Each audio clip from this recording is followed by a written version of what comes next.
In the year 1258, the greatest city on earth died in 2 weeks. For 500 years, Baghdad had been the beating heart of the civilized world, a city of 1 million souls, of libraries and observatories, of poets and physicians, and the gathered wisdom of an age. Then, out of the east, came a storm with no mercy and no equal. When it had passed, the river Tigris ran black with the ink of 1 million books and red with the blood of a caliphate. The house of wisdom was ash. The golden age of Islam was over. This is the story of the Sack of Baghdad, the day a civilization was murdered and the world lost a part of itself forever. To understand what was lost, you must understand what Baghdad was. Founded in the year 762 as the Round City of Peace, it had become the capital of the Abbasid Caliphate and the largest city in the world. Here stood the House of Wisdom, where scholars translated and preserved the knowledge of Greece, Persia, and India, algebra and astronomy, medicine, and philosophy. The very paper that filled its libraries traced its origins to a secret carried west centuries before, from the Silk Road to Samarkand to Baghdad itself. For half a millennium, the Caliph who sat here was, in name, the spiritual sovereign of the entire Muslim world. But by the 13th century, the empire had withered.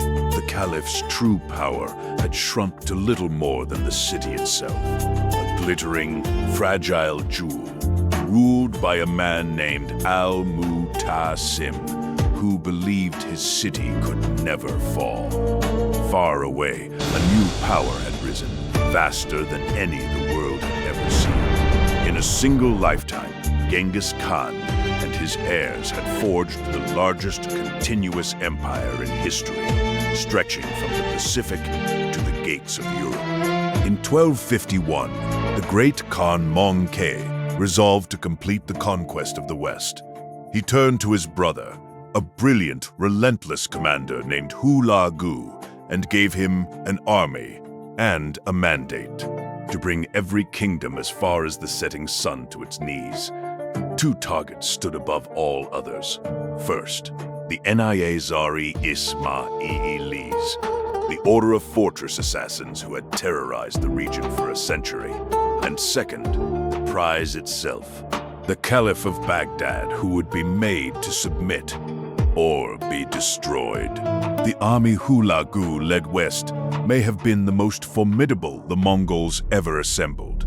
Well over 100,000 horsemen, reinforced by Chinese engineers who brought with them the most advanced siege weapons on Earth: catapults, ballistae, and tubes of screaming naphtha fire. In 1256, this host fell upon the Assassins of Alamut. The mountain fortresses that had defied armies for 150 years were shattered, and their fabled library was put to the torch. Then, Hulagu turned toward Baghdad. He sent the Caliph a single demand: tear down your walls and submit. Al-mustasim, secure in 5 centuries of prestige, sent back only threats and insults. He believed the whole of Islam would rise to defend its Caliph. He believed wrong. No army came, and Hulagu began his march on the City of Peace. In January of 1258, the Mongols closed around Baghdad like a tightening fist. They came in 2 great wings, encircling the city on both banks of the Tigris, and set their men to building a wall and a ditch of their own, a siege line to seal the defenders in. The Caliph's commander led a body of cavalry out to break the encirclement. It was exactly what Hulagu wanted. The Mongols broke the river dikes behind the horsemen and flooded the ground at their backs. Trapped between the rising water and the closing enemy, the Caliph's army was annihilated, drowned and cut down in the mud before the walls. Then, The great siege engines were rolled forward. Stone and fire rained down upon the towers, day and night. Within days, the engineers had breached the eastern wall, and the Mongols stood inside the world's greatest city. With his defenses broken and his army gone, al-Mustasim's defiance collapsed into panic. He sent gifts, he sent envoys, he offered at last the submission he had so scornfully refused. It was far too late. On the 10th of February, the Caliph walked out from his ruined capital to surrender in person, with his sons and 3,000 of his nobles and courtiers. Hulagu received him with a cold and terrible courtesy, and then he put the question that sealed his fate. He asked the Caliph why, with all the gold heaped uselessly in his treasury, he had not melted it down to raise an army. For the wealth that al-Mustasim had hoarded rather than spend, he would now pay everything. The Mongols entered the city, and the slaughter began. What followed has echoed through history as one of the darkest weeks the world has ever known. For 7 days, the Mongols gave Baghdad to fire and the sword. The city of 1 million was handed over to massacre. The chronicles speak of bodies in the streets beyond all counting, of mosques and palaces burned to their foundations, of a people butchered or dragged away in chains. But one image has never faded. The great libraries of Baghdad, the House of Wisdom, the gathered learning of 500 years, were emptied into the Tigris. So many books were hurled into the river. It was said that their ink stained the water black, and a man could ride across upon them, black with ink and red with blood. The Tigris carried away a civilization.